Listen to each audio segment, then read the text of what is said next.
amanya n'eddoboozi ediriisa musuuzi Kenzo egali kuliwamu mu passport mwayi so musanyufu nnyo kubanga buze mulungi makyaga leero musanyufu nnyo abalaba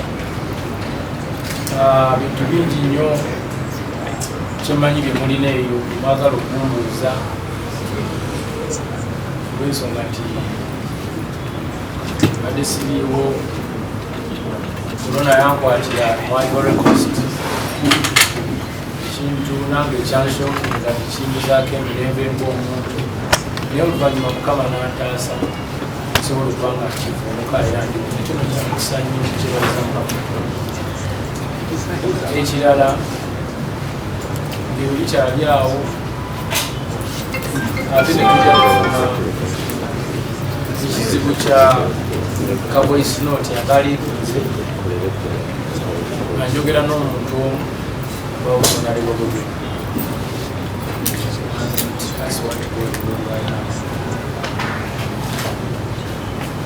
Nsaba banyonyola ku bulamu bwange bwe nayitamu kuba ngeri nkya korona gyakwatira Ivory Coast then ntambule ekolamu tuli wamu kati nali nyina okuperforming Ivory Coast ku festival ey'amaanyi nnyo mu Ivory Coast nga nasayininga contract ne gavumenti yaayo kubanga it is organized by the government of Ivory Coast.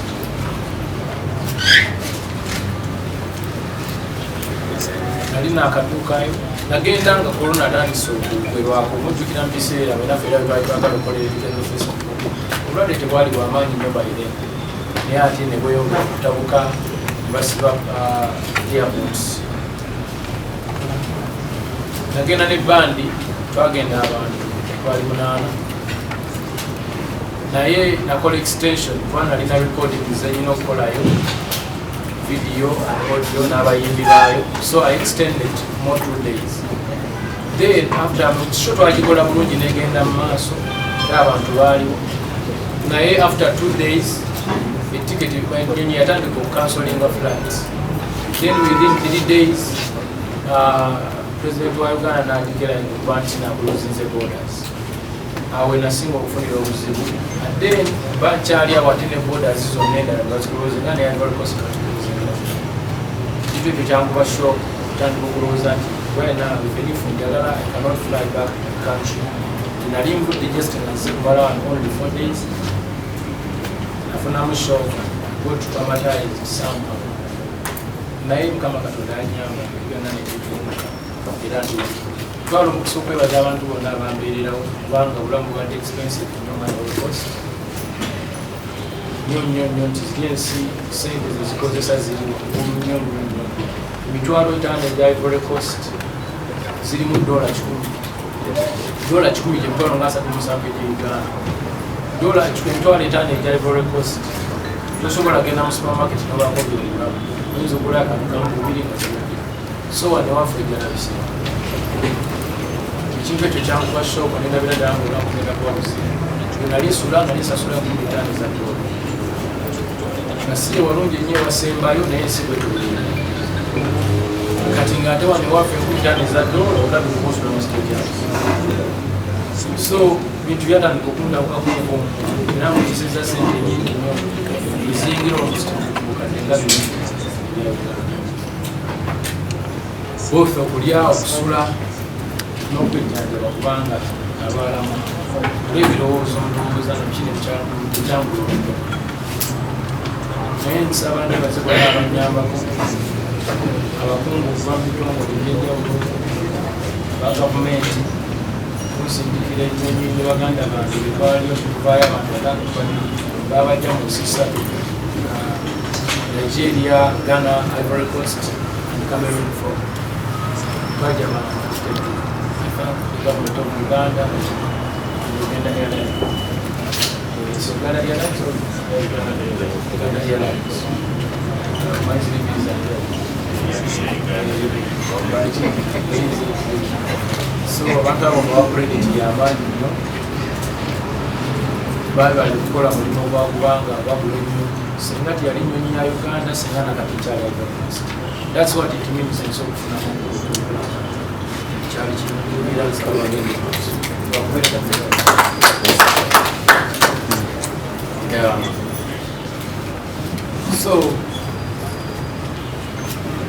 so awutuvaawo njagala okwogera ka voice note akalingiza voice note bantu bangi bali receivings bulala buli omu yagikutte mu ngeri ye oba okitegeera buli omu yagikutte mu ngeri ye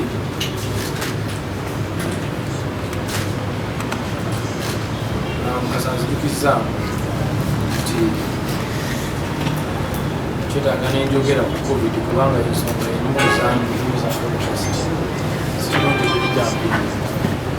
covid ali lwiyo era gyali bantu abagamba nti covid kyaliyo covid gyaliyo mukama kyatusukise kukaso Ivory Coast eri abantu abaafa bemanyi nalabako agenda mu ddwaliro olubuto lwali lunyuma osangayo abalwadde abalina covid era nebabana nina mukwano gwange bamuyita alipigi na Uganda badde abeera kolokwane era nekifaananyi ngaali naye yafudde covid kati omuntu gwomanyi mukako kitegeeza kyali naye mukama kyakoze ki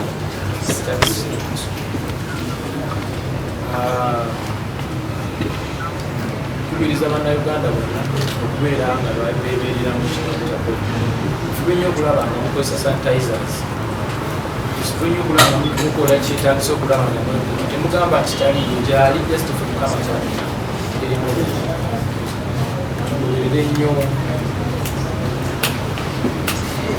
amateeka g'abasawo gagamba minisita gyali covid era mufube nnyo okulaba nti mugezaamu okulaba nti mweyamba mulemu kuba nkirabyeko abalowooza nti nimba nsobola obalaga obukama n'abakwano bange abawonye ate n'abafudde abawonye bali mu Amerika eyo afaali South Africa era South Africa mamumanyi abadde abeeraolukwana awo nga tufuddewo ndooza nga ndiwuleka voice note kubanga ensonga eyetadde kubanga mulungi ebbanga lyonna lyemumanyidde okuva lwe nayingira industry infact okuva lwe natandika okutegeera sibadde muntu wamukuyo sirina bukuyo ekyo kiyinza okutegeerekeka okuviira ddala ku bigambo byenjogera bwe muddayo ne mutandika okuweera ebigambo byenjogera interviews enkola kozesa nnyo ekigambo yes man and one love ebigambo byange kuva dda yes man and one love era nga nina ensonga lwaki ebigambo ebyo bikozesa kubanga lwenaba oddayo okuviira ddala matu ebigambo ebyo bikozesa nnyo kitegeeza ngezaako okubanga nfuba nnyo okulaba nti siwakana nabantu siwakanya bantu naye nsobola okuba challenginga mu ngeri emu oba endala in case of any agreement or disagreement. I do believe in freedom of speech. I do believe in peace and unity. Ate nzikiririzanyo nnyo so saagala nnyo okukyokooza abantu balikeredde embiri naye this time around nali njogera nonda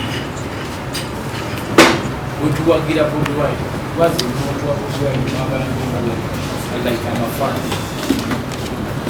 kuviira ddala mutu era nga yaki kyeyogera ki so nzize nfuna misunderstandings ne Bobi Wine kuviira ddala nga ndi mu Fairbase era nga zizimu nsonga ezanzireyo sava mu Fairbase nti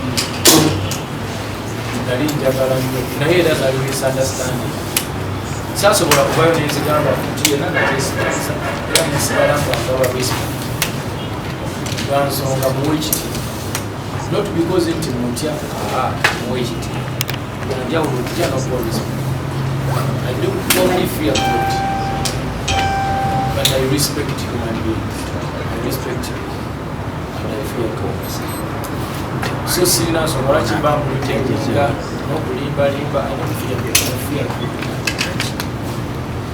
ndowooza omuba mukakasa bulungi kitumusajja omwagala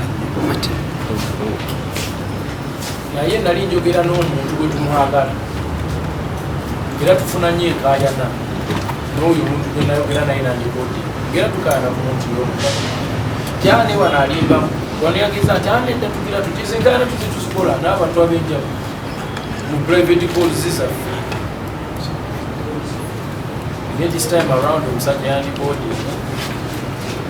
n'ata voice agamba mbu yali ayagala giweereza Bobi agibulire tusolovinga ensonga ye bwagala era yagiwomu ku bantu abaliniyo omukubya n'agiwulira n'agiwuliza n'abali okumuli nenda Bobi tagazi kati ate beewunya nnyo bulanti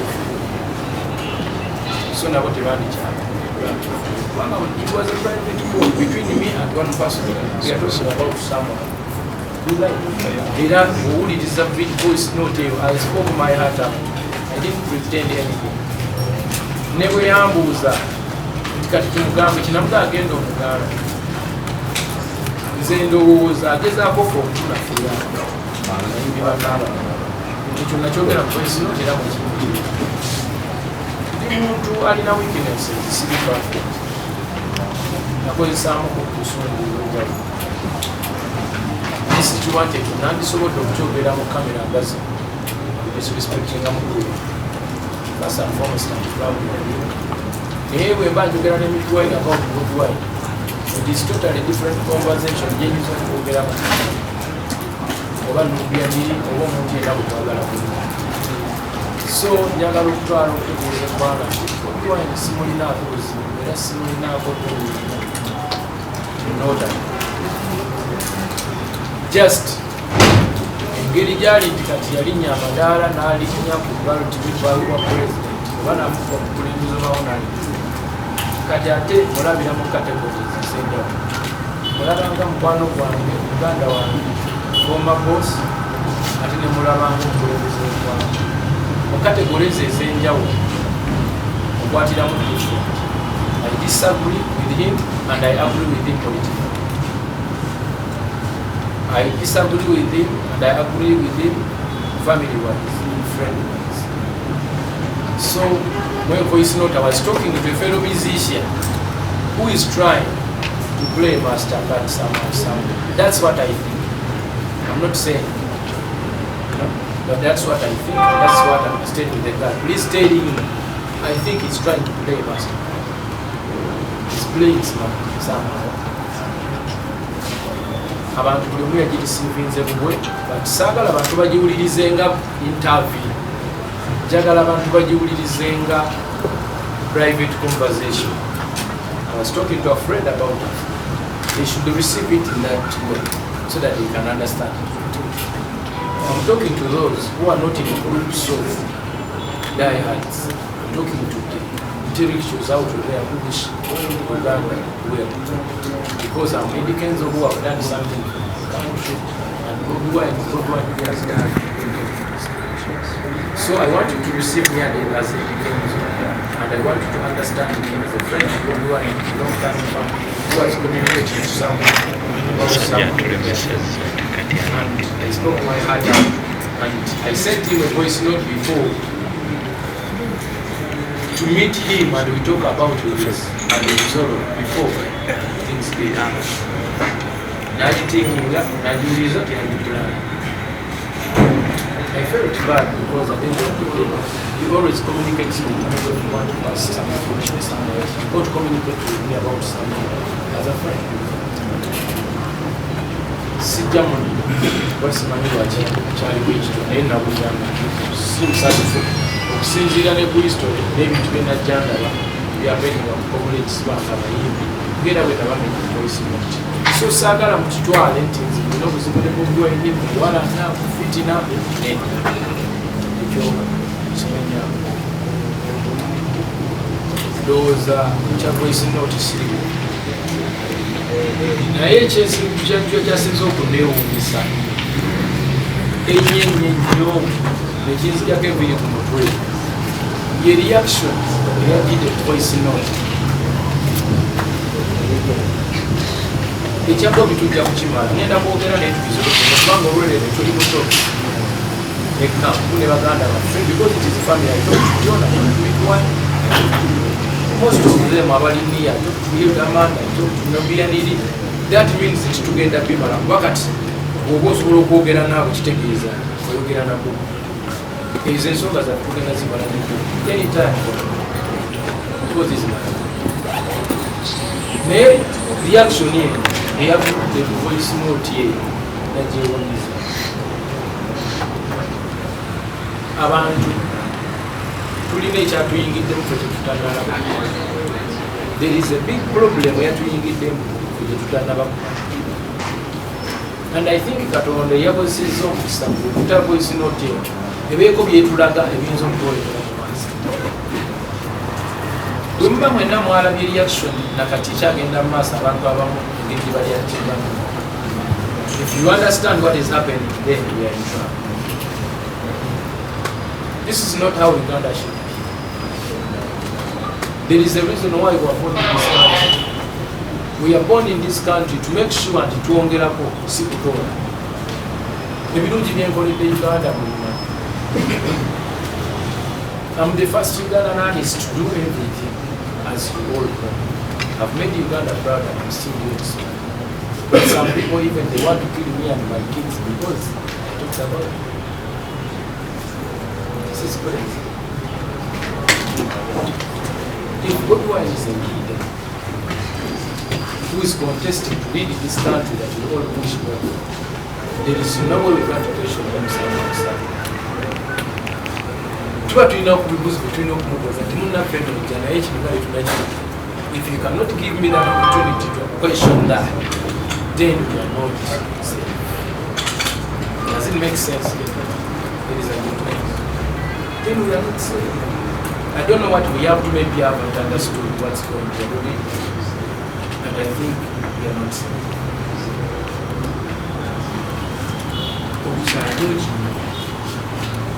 Which I would be Kisuse. That me and you people need to sit down and think about it so that we can have a solution before things get late. This is between me and you guys. We are all beneficiary in this country. What are your goals and what are you standing for? That is the question.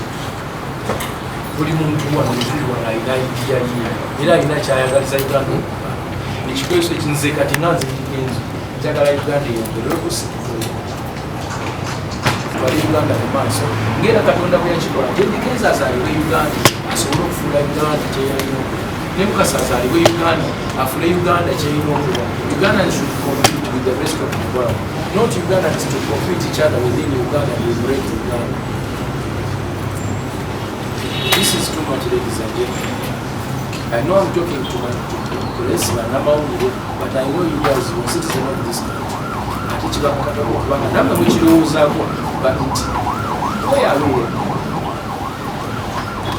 Our president has 74 years. 75. Abantu abasinga okunvuma on social media and want to kill themselves and want to kill other people and they want to ban everything. They are 30, 25, 18, 35. It is no you can fight with someone of 75 and you want to die with someone of 75. I live with you child. Like I'm sorry, I must go for that. And what do I have to do? The money is one bayina ensonga zaabwe zibaluma nange nyina ezinuma naawe nyina ezikuluma. Now we are complaining, we are oppressed somewhere and we need to come out with a solution. How can we have a peaceful transition? How can we have maybe obuyinza obuddamu naye nga terika nesigadde nga buli teri mukafu teri kikuteeka. Does it make sense? Munfuna bulungi kati eyo reaction yavudde kiri ekya Bobi tujja kukimala kyo oyo ajja kuddamu alumukwano gwawe tujja kwogera naye kino oba mwakirabye. This is different guys. This is not normal. Tubadde tufuna elections okupabenaiza ngasalaliwa Museveni tubadde nga tulonda era netumeka. Can we have that chance again to vote and move forward and not going back? but tusobola okufuna chance again that is the question nange ekibale buli muntu yenna aliyo ng'asobola okunziramu ekibuuzo ajja nnyambeko because I'm confused sibitegeera what is going on and what is happening.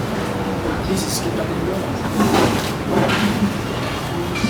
Tulina kwagalana tetulina kutingana na kwetema kuba okubeera obufuzi because Uganda is better than all of us because Uganda is born to stay. Uganda is for us and our product grandkids. And it is our duty today to make sure that we build Uganda is going to be a better country. We can agree to disagree with the subject. Because when we never know the colors and that shows how grateful that all of us, we all have different choices. You love black, I love white. You love red, I love blue. You love Man U, I love Arsenal. I love Chelsea, you love Man City. And that's how things should be. Some other people love Jesus. For us, we love Muhammad. Though we believe in Jesus, but we believe that we in Nabi Muhammad and Allah subhanahu wa ta'ala. You understand? So, if you wish to let's take it again. We know where I'm going to face it, and we can agree to disagree so that we can move on. So, my appeal to all Uganda churches, they should come down and come up with a solution. We need to have a solution. What can we do? The source of what we want to do. Because this is a testimony. Before it is late. So many people are telling me, keep quiet, don't speak about it, the situation is dangerous. But I rather die today, me as a Kenzo, and people get to know the real picture that is going to happen tomorrow. Instead of making people, right?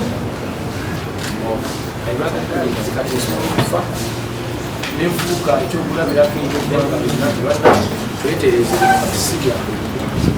So I cannot keep quiet because it is my responsibility as a citizen of Uganda to express my view and how I see ahead of us. So, sija kuongea vingi na hizo kuna kwa era simanyiwa akasema kwa kuchusiza kwa tuli baserukanda tuli baluganda twandi kwatakanye bulungi esobola okutambulira wamu bakiriziganya oba obutakiriziganya nene tukiriziganya obutakkiriziganya engeri gye tuli bantu banjawulo tulina abampi abawanvu tulina abanene tulina abalema n'abalala ab'ebiwalata n'abalina emiti. We have to respect God and to respect the different choices that God put us. We have different feelings, and if we cannot respect that, then we are going to kill each other, we are going to finish this. Thank you for coming, ladies and gentlemen.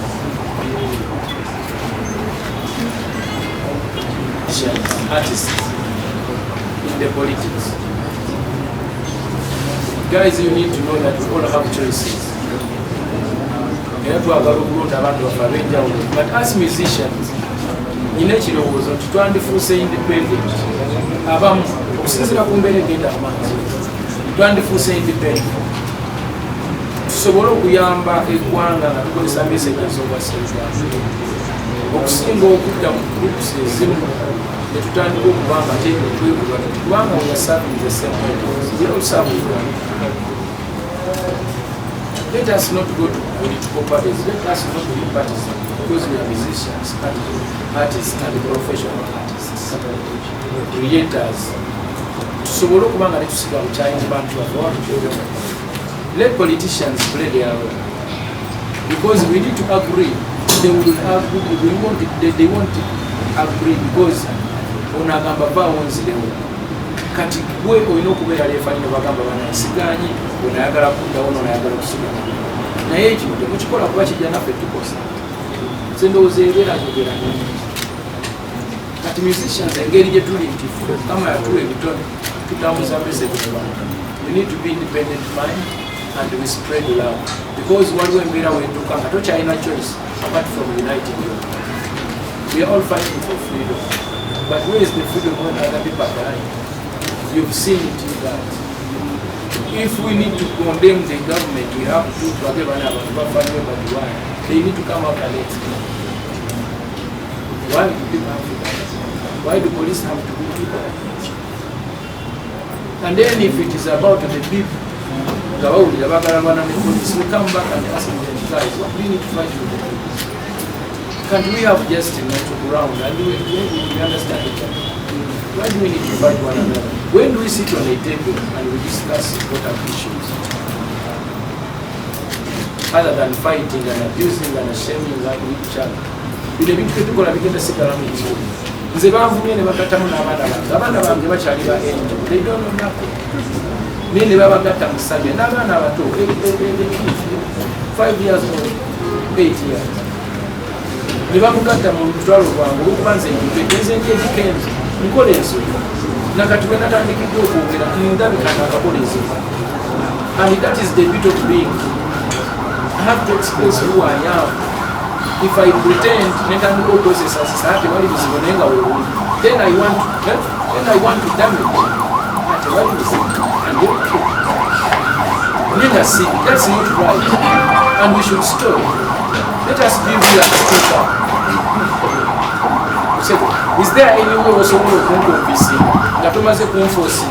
Thomas is creating a post. Thomas is kuagala kumbuzi jambo ya mtima. Thomas is kuswaza bulamba bana ba. Thomas is kuumula kuwe kuswala mu future. Guys, I think you are getting my point. I'm talking to the whole country right now, but starting with you guys who are here. We need to really be careful about this. However much we know when you have a mulinera but when do you become a human and think again? So Gunda kugenda kuja 2021 nenze nandisabye Mukama Katonda atusanze anaba wangu netuba wangu tubalabeko nga bekutte mu mukono nga one is wishing another one. It will be my greatest happiness if I will celebrate an event. But even if someone I want to wins and people die, I won't be up at all and I won't celebrate anything apart from life. I love you, my children. I'm saying this for the love of my. I'm ready to face any challenge that